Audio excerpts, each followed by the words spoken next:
안녕하세요. 저는 20살 대학생이 된 딸아이 하나, 그리고 1년 후 입시를 앞둔 아들 하나를 키우는 두 아이 엄마입니다. 맞벌이 하는 분들이라면 잘 아시겠죠? 이 삶이 얼마나 바쁘고 정신머리 없이 돌아가는지에 대해 말이죠. 결혼을 하고 남편 혼자 벌어오는 외벌이가 충분치 않아 의무적으로라도 맞벌이를 해야만 했습니다. 힘들어도 할 만은 했었어요. 집에 와서라도 돌봐야 할 사람이 따로 있는 게 아니었기에 해야 할 일이라는 게 없었거든요. 하지만 아이를 낳고 나서부터는 얘기가 180도 달라졌습니다. 아이를 낳았다는 이유만으로도 체력이 받쳐주질 않아 일을 하며 여러 번 정신줄을 놓을 뻔했었죠. 그것도 모자라 집에 오니 돌봐야 할 아이가 있다는 생각에 일은 끝난 것 같지가 않고 삶이 계속해서 출근하는 듯한 기분이었습니다. 쉴 틈이 없이 시간이 흘러갔어요. 그래도 아이들이 주는 그 기쁨이 뭔지 힘든 것도 아이들 웃음 보면 까마득하게 잊혀지곤 했답니다. 그 맛으로 일을 했고 그 맛에 힘을 얻어 지금껏 버텨왔어요. 키워오면 아이들한테 잘해준 게 많이 없어 너무나 미안했지만 다니고 싶다는 학원을 아낌없이 보내줘가면서 제 나름의 뒷바라지를 했습니다. 얼마 전 첫 아이가 입시를 끝마치고 대학생이 되었는데요. 어릴 적부터 공부를 잘해서 잘 이끌어줘야겠다 싶었고 배우고 싶다는 건 뭐든 하도록 금전적인 지원도 안 아꼈습니다. 제가 밖에서 일을 하느라고 하루 종일 집을 비우는데 그 정도는 꼭 해주고 싶었거든요. 아이도 자기 할 일을 잘해 대학도 좋은 곳으로 갔고요. 그냥 좋은 대학도 아니고 무려 S대에 들어갔답니다. 집안에 S대 출신이 없어 가족들 사이에서도 참 경사스러운 일이었고 저희 시어머니는 시골에 플랜카드를 붙이겠다며 진짜로 동네 입구에 플랜카드를 걸으셨을 정도로 온 가족들이 축복을 해줬어요. 아들도 누나가 기특하고 자랑스러운지 누나 옆에서 모르는 거 물어보면서 대학 입시 준비를 열심히 하고 있고요. 자식이 좋은 대학에 들어가고 나니 기분이 참 특별하더군요. 아이를 낳을 적의 기쁨, 아이가 처음 말을 하기 시작할 때의 기쁨들과는 결이 다른 기쁨이 느껴졌습니다. 그간의 맞벌이를 하며 아이를 잘 돌봐주지 못했던 게 많이 미안했고 다른 극성 엄마들처럼 뒤따라 가주지 못한 게 잘못인 것만 같이 느껴질 때도 있는데요. 그런 자잘한 죄책감들이 한 번에 씻겨 내려져가는 시원한 기분이 들었어요. 내 아이의 대학에 그간의 내 노력을 증명해주는 것만 같아 그렇게 고마울 수가 없었답니다. 그래서 아이가 대학에 입학하고 난 후 지금껏 저는 짧은 기간이었지만 정말로 살맛이 났어요. 아침에 출근하는 길은 내 아이 대학 등록금에 용돈 한 푼이라도 더 주기 위한 발걸음이라며 그렇게 가벼울 수가 없었고 퇴근하는 길은 아이한테 대학교에서 무슨 일이 있었는지 남자친구는 안 생겼는지 등등 사소한 수다를 떨어보기 위해서 그 어느 때보다 빨라졌답니다. 하지만 아이를 보기 위해 서두르는 저만큼이나 제 아이 옆을 맴돌던 거머리 같은 게 하나 있었어요. 예상치 못한 사람이어서 어떻게 소개를 시작해야 할지 모르겠는데요. 일단 그 거머리가 누구냐면 제 동서랍니다. 저보다는 한 살이 어리고 저희 도련님한테 저랑 비슷한 시기에 시집와서 저랑 거의 비슷한 기간 동안 결혼 생활을 하고 있는 동서 말이죠. 동서에 대해서라면 제가 참 할 말이 많습니다. 좋은 게 아니라 나쁜 쪽으로 말이죠. 동서는 저하고는 달리 지금껏 밖에서 일은 하지 않고 살며 아이를 키웠어요. 제가 참 부러워한 대목이었죠. 도련님이 대기업을 다니시는지라 벌어오는 수입도 괜찮았을 테고 그래서 동서는 외조보단 내조에 집중을 하며 아이들을 키웠습니다. 제가 둘째를 임신했을 때 동서가 첫째 아이를 임신했고요. 그래서 지금 저희 둘째랑 동선의 첫째 아이가 동갑이에요. 같이 1년 후 입시를 앞둔 수험생이랍니다. 서로 자주 왕래를 하며 지내지는 않았어요. 남편들끼리 친하지가 않아 모일 일이 별로 없었고 그렇다 보니 1년에 2번 추석이랑 설날 때에만 시댁에서 제사를 지내기 위해 만나곤 했습니다. 그리고 그때마다 저희가 나누는 대화의 주제는 자식들이었죠. 아무래도 비슷한 또래의 아이들을 키우다 보니 서로 거리낌 없이 주고받을 수 있는 대화가 자식 얘기밖에 없었어요. 애들 학교가 어떤지, 주변 애들은 뭘 어떻게 배우면서 입시 준비를 하는지 뭐 그런 거 말입니다. 처음부터 입시 얘기를 주고받은 건 아니었어요. 저는 직장인이라 애들 입시에 대해서는 남들보다 훨씬 늦게 정보를 접하기도 했죠. 다만 동서는 애들이 어릴 적부터 영어 유치원을 보내고 사립초등학교를 보낸다고 교육에 열을 올렸습니다. 그때마다 동서한테 그런 얘기들을 접하고 얼마나 놀랬는지 몰라요. 저는 아무런 정보 하나 없이 첫째 아이를 보통의 유치원, 초등학교로 보냈는데 동서는 다른 루틴으로 아이의 진학을 계획하고 있다는 걸 알게 되었으니까요. 남들은 다 이렇게 아이 교육을 시키는 건가 싶어서 내심 불안하기도 했습니다. 저 혼자 몰래 핸드폰을 켜고 사립초등학교란 곳도 처음으로 검색을 해봤죠. 하지만 그리 오랜 시간 동안 동서의 말을 귀에 담진 않았어요. 학교에서 친구들과 지내며 행복해하는 내 아이의 웃음을 보니 잘 적응하고 있는 것 같아서 저도 기분이 좋았거든요. 그 나이에는 잘 놀고 친구랑 사이좋게 지내는 게 최고다 싶었습니다. 사교육을 더 시킬지 뭘 더 해야 할지 조급해서 걱정은 되었으나 첫째 아이를 다루며 조금씩 느긋함을 배워나갔어요. 아이가 알아서 공부도 열심히 하고 배우고 싶다는 건 배우고 싶다고 말을 해주니 아이의 말에 맞춰서 그 아이의 속도대로 뒷바라지를 해주길 택했답니다. 다만 제가 그렇게 조급함을 버리는 사이 동서는 여전히 한 발 앞서갔어요. 첫째 아이를 사립초등학교에 보냈고 그 후 국제중학교로 아이를 진학시키더니 외고로도 아이를 진학시키더라고요. 국제고등학교로 진학을 시키려다가 실패를 하고서는 차선책으로 외고에 진학을 시킨 것이었습니다. 대단했어요. 온 가족들이 동서를 대단하다 했고 저 또한 그렇다 싶었습니다. 국제중학교나 외고는 아무나 보내는 게 아니라는 건 사실이었으니까요. 하지만 대단하다 싶을 뿐 부럽진 않았는데 동서는 계속 제게 그런 말을 하더라고요. 형님 너무 부러워 마세요. 라고 말이죠. 형님은 맞벌이 중이니까 저처럼 애 뒷바라지도 곁에서 못 해주잖아요. 요즘 애들 교육 수준은 엄마가 얼마나 뒷바라지를 해주느냐에서 결정이 된대요. 그러니까 너무 억울해 마세요. 라고 하면서 급기야 저한테는 억울해 말라는 말도 농담이라며 건넸어요. 분명 표정은 진담이었는데 말입니다. 혼란스러웠어요.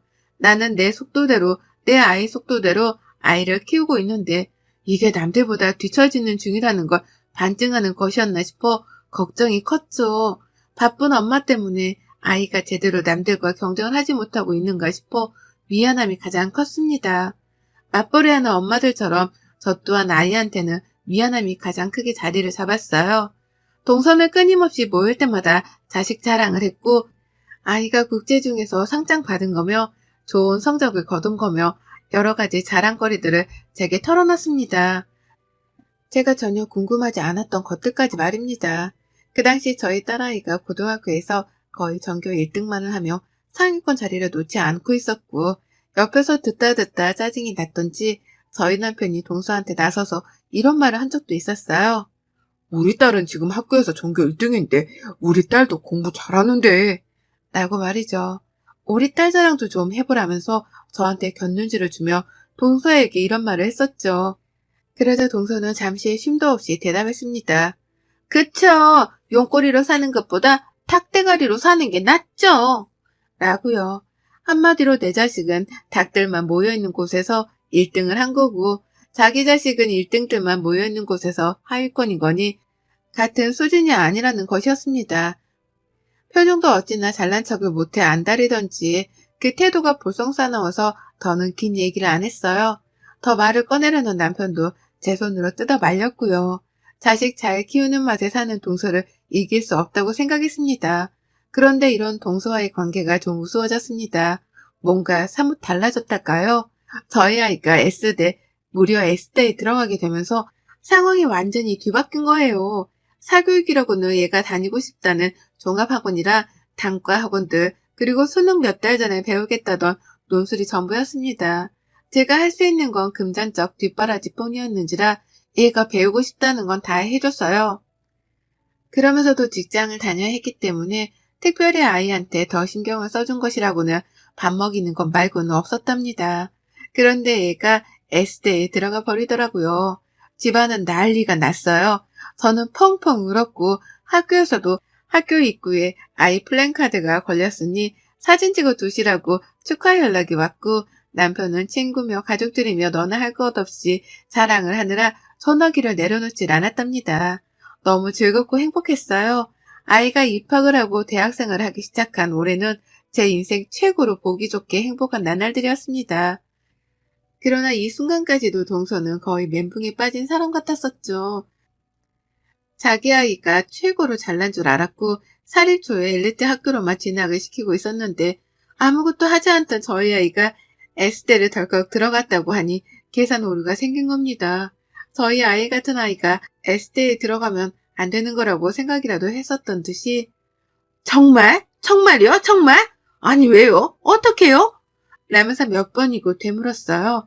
축하한다 그 말 한마디는 끝까지 입 밖으로 꺼내질 않더라고요. 일반고에서 S대 보내는 게 자기 아이가 다니는 학교보다 쉽다는 말까지 하면서 내 아이의 실력과 노력을 자기 기준에 정당화시키려고도 했고요. 정말 우리 아이가 S대에 들어간 게 맞냐면서 학생증까지 요구를 하더라고요. 그러니 저희 남편은 가뜩이나 동서 말이 기분 나쁜데 한편으로는 신이 났는지 아이 학생증을 프린트까지 해서는 동서한테 건네줬었답니다. 이걸 보고서도 왜 시조카의 대학 입학을 못 믿냐고 핀잔을 주면서까지 말이죠. 아무튼 저는 그러는 동서가 너무 기분이 나빴지만 내 아이가 S대에 들어간 걸로 만족하고 감사하고자 했습니다. 그리고는 한동안 동서랑은 또 연락을 안 했어요. 지난번 추석 때에는 저희 둘째 아이가 코로나에 걸려버린 바람에 온 가족들이 전부 다 시댁에 불참을 했고 그로 인해서 올 초 설날 이후로는 쭉 동서를 만나지 못했답니다. 그러다 참 어이없게 동서를 맞닥뜨렸어요. 얼굴을 봐야 한다면 내년 설이나 볼 줄 알았던 동서를 말입니다. 큰아이가 대학 생활이 바쁜지 가끔씩 집을 늦게 들어왔어요. S대생이니까 학교 생활도 바쁘고 공부할 것이 많겠다 싶어 아무 말은 안 했습니다.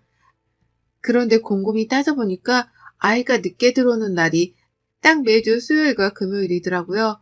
오늘이 금요일인데 늦나 싶으면 꼭 늦고 오늘이 수요일인데 또 늦나 싶으면 또 늦고 아이의 생활 패턴을 알게 된 이상 궁금해졌죠. 애가 매주 수요일 금요일마다 뭘 하느라 늦게 들어오나 싶어 말입니다. 공부를 한다면 매일 늦어야 정상이니 꼭 동아리 활동이나 새로운 것이라도 하는가 싶었어요. 그래서 별 생각 없이 물었습니다. 뭘 하는 중이냐고 말이죠. 그런 애가 뜨끔해 하더라고요. 제가 못 물어볼 걸 물어봤다는 듯 아니면 뭘 알고 있는지에 대해서 확인이라도 하겠다는 듯 왜? 뭐 알아? 라고 되물었어요. 그리고 전 거기서 확신을 했죠. 내 아이가 나한테 지금 뭘 숨기고 있다는 거 말입니다. 회사에서 이 나이 이때껏 직장생활을 하며 키워온 눈칫밥이 몇 년인데 다른 사람도 아닌 아이의 표정은 결코 저를 속일 수 없었습니다. 그리고 전 그때부터 큰아이를 살폈고 한 번은 금요일에 아이 학교로 갔어요. 야근을 했는데 집에 가는 길에 아이랑 같이 집에 들어가도 되겠다 싶어서 전화를 한 겁니다. 가는 길에 학교를 들렸다가 만나서 가겠다고요. 그러자 아이는 너무 당황해하면서 지금 집에 이미 가는 중이라고 먼저 가라는 거예요. 그래서 저도 아이랑 길이 어긋났나 보다 싶어서 알겠다고 대답하고서는 바로 집에 갔습니다. 그런데 아이는 제가 집에 도착을 하고 나서도 무려 1시간이나 더 늦어서야 집에 도착을 했어요. 분명 이미 집에 오고 있었다는 아이였는데 저보다 늦게 집에 도착을 한 거예요. 학교로는 가지도 못하게 하고 중간에 만나지도 못하게 하고 분명 이상하다 싶었고 그날 저는 아이를 붙잡고 진지하게 물었습니다. 학교에서 무슨 알바라도 하는 거냐고 알바를 하면 한다고 말을 해도 된다며 요즘 같은 세상에 흉한 일이 많으니 스케줄이 있으면 부모님께 말이라도 해서 걱정을 덜 하게 해달라고 말이죠. 그러자 아이가 그제서야 털어놓더라고요. 아주 어렵사리 그리고 부끄럽다는 듯 말입니다. 엄마, 나 사실 과외하고 있어. 라고요. 내 아이가 과외를 하다니 알바를 한다는 소리잖아요. 너무 기특하더라고요. 스스로 돈을 벌고 있다는 사실이 말입니다. 그래서 남편이랑 저는 어디서 어떻게 그런 일을 시작했냐며 너무 기특하다고 칭찬을 막 해줬습니다. 얼마를 받고 일을 하냐며 농담 반으로 물어보기도 했죠. 그런데 아이는 대답을 머뭇거렸고 말을 하기 싫다는 듯한 표정도 취하길래 그때부터 불안했어요. 그리고 그때 보다 못했는지 저희 둘째 아이가 나서서는 대신 대답을 하더라고요. 누나 뭘 숨겨? 말할 건 말해야지. 엄마, 누나 지금 수인이 과외시켜주고 있어. 숙모가 해달라고 해서 하고 있는데 돈은 한 푼도 안 받는데. 라고요. 청천벽력과도 같았어요. 다른 사람도 아니고 동서랑 얽혔다는 것도 화가 나 죽겠는데 동서네 아이 과외를 시켜주고 있다니요. 그것도 에스테식이나 다니고 있는 내 아이가 과외를 시켜주는데 과외비 한 푼도 안 받는다니 이게 뭔 말도 안 되는 소리냐면서 남편이랑 제가 들고 일어났습니다. 평소에 살가웠던 동서라면 제가 이렇게까지 화를 내진 않았을 거예요. 그런데 앞서 제가 설명을 했듯이 동서는 저희 아이가 에스테 입학을 했을 때에도 축하 말보다는 진짜냐고 의심부터 했던 사람이었습니다. 평소에도 자기 자식이 특별하다며 자랑질을 그렇게 늘어났었고 저희 애들은 보통이라며 비교하는 발언도 서슴찮던 인간이었어요. 그런 여자가 내 아이를 자기 자식의 과외선생으로 불러들인 것만으로도 놀라워 죽겠는데 저희 부부한테는 끝까지 비밀로 했던 사실이 충격이었죠. 그도 모자라 소중한 내 자식 시간을 뺏어가면서 과외비 한 푼을 안 줬더니 우리 둘째 아이도 입시생이라서 큰아이의 도움이 필요하다면 필요한데 둘째 아이가 아닌 동선의 자식 과외를 시켜주고 있다는 걸 알게 되니 천불이 났습니다. 남편은 주저앉고 동서에게 연락을 했고 저는 그 사이 아들, 딸을 모두 앉혀놓고는 대화를 시도했죠. 저희 아들은 누나가 자기 공부를 도와주는 것만으로도 고마웠는데 갑자기 동서가 자기 딸 과외를 시켜달라고 불러내서는 자꾸 데려가려 하는 바람에 화가 났다더군요. 누나가 자기 공부만으로도 힘들어하는 게 보이길래 질문 하나 하는 것도 눈치를 보면서 하는 중이었는데 왜 숙모는 자기 딸 공짜 과외를 시켜달라며 내 누나를 채가는 거냐며 막 화를 냈습니다. 저희 아들 입장을 전 충분히 이해할 수 있었죠. 문제는 딸의 입장이었는데요. 저희 딸도 별반 다르진 않더라고요. 나도 힘들어. 근데 숙모가 자꾸만 도와달라고 가족끼리 왜 못해주냐면서 나쁘다고 막 매달리니까 어쩔 수가 없더라고. 라고 하며 급기야 정신적으로 많이 힘들었단 말까지 털어놨습니다. 저희 딸 진짜 공부밖에 모르고 살던 애거든요. 정도 많아서 유치원 시절 친구들까지 지금껏 사이좋게 지내고 있고 주변 사람들한테 내 딸 못됐단 소리 한번 못 들어봤습니다. 제가 봐도 얘가 참 순진무구해서 저러고 공부만 하다가 나중에 사회를 어찌 나갈까 싶어 걱정이 된 적도 한두 번 있었을 정도였어요. 그런데 그런 제 딸을 저한테는 한마디 물어보지도 않고 불러내서는 공짜로 과외를 시켰다니 지 자식 시간만 소중하고 내 자식 시간은 전혀 배려를 안 해준 거잖아요. 이미 남편은 한쪽에서 동서랑 말싸움을 시작했어요. 일방적으로 욕을 날리고 있었죠. 얘가 바쁜 신입생인데 차비 하나 챙겨줬어도 내가 이렇게까지 전화는 안 했을 거라며 어떻게 부모한테 아니 우리한테 한마디 상의도 없이 얘를 불러다가 지 자식 과외를 시킬 생각을 하냐며 막 따졌습니다. 대학 입학했을 때 축하한단 말만 제대로 해줬어도 이렇게까지 화를 내지 않았을 거라면서 말이죠. 동서는 상황이 급박하다 싶었는지 수화기 너머로 막 사과를 했어요. 오해가 있다며 가서 직접 대화를 나눠보자면서 굳이 저희 집으로 오기까지 하겠다네요. 저희가 보기 싫다고 하는데도 말이죠. 그리고는 진짜로 저희 집에 찾아왔어요. 오지 말라고 보기 싫다고 하고서 전화를 끊었는데도 불구하고 이러다가 자기 자식한테 S대생이 과외를 공짜로 못 시켜주겠다 싶었는지 막 달려왔더라고요. 도련님이랑 같이 말이죠. 도련님은 영문도 모른 채 끌려왔다는 표정으로 옆에서 멀뚱거리며 어쩔 줄 모른 채 서 있었고 동서는 저를 보자마자 형님 라고 하면서 달려와 제 팔을 붙잡았어요. 거의 무릎만 안 꿇었지 자세는 꿇은 것 비슷하게 매달려 있었고 왜 이러냐며 손을 낚아채자 그제서야 동서는 진짜로 무릎을 꿇어버렸습니다. 놀래서 애들을 방으로 들여보내고 나니 동서는 막 하소연을 시작했어요. 형님, 내가 그간 내 자식 S대 하나 보내는 목적으로 사립초 보내고 국제중 보내며 돈지랄을 했는데 얘가 지아빠 닮아 머리가 나쁜지 도저히 가능성이 안 보여요. 내가 오죽했으면 이렇겠어요? 내가 진짜 오죽 S대를 보내고 싶었으면 라고 말이죠. 그간에는 그렇게 지 자식 잘났다 자랑질을 하더니만 이제 보니 그렇게 돈지랄을 떨며 좋은 학교에 보냈어도 얘 머리가 그리 좋지 못했나 보더라고요. 하지만 제 생각은 변함이 없었습니다. 그러면 적어도 저한테 비밀로 하지 말거나 남편 말대로 애한테 집에 갈 차비라도 줘야 했던 게 아닌가 싶었으니까요. 돈이 없는 사람도 아니고 그간 그렇게 애 사교육에는 돈을 썼으면서 왜 내 딸한테는 차비조차 주지 않은 채 공짜로 과일을 받았냐고 따져 물었습니다. 내 딸이 그렇게 우스웠냐고 당연했냐고 말이죠. 그러자 동서는 뭐라는 줄 아세요? 참나, 돈이 없다네요? 남편이 돈을 벌어와봤자 대기업에서 받는 월급이 전부인데 그간의 사립초 학비에 국제중 학비, 그걸로도 모자라 외고 학비까지 더해서 도무지 돈이 남아돌지 않는다면서 막 하소연을 하다가 눈물까지 쏟는 겁니다. 이게 다 자신의 치맛바람 때문에 벌어진 일인데 어떻게 수습을 할 수가 없어서 하다 제 딸한테 공짜로 과일 좀 해달라고 도움을 요청한 거라고 말이죠. 그러니까 동서는 정말 과일비로 줄 돈이 없어서 제 딸한테 무상 과일을 요구했던 겁니다. 아유, 어쩌다 그 지경이 되었는지 저도 모르게 동서가 너무 한심스럽단 표정으로 바라봤어요. 그러자 동서는 자존심도 상하는데 방법이 없다 싶었는지 자포자기를 하고 눈물바람을 보였고요. 도련님은 그 옆에서 동서와 저희 부부가 주고받는 대화를 듣고서야 상황 파악이 된 건지 땅만 보면 어쩔 줄 몰라 하더라고요.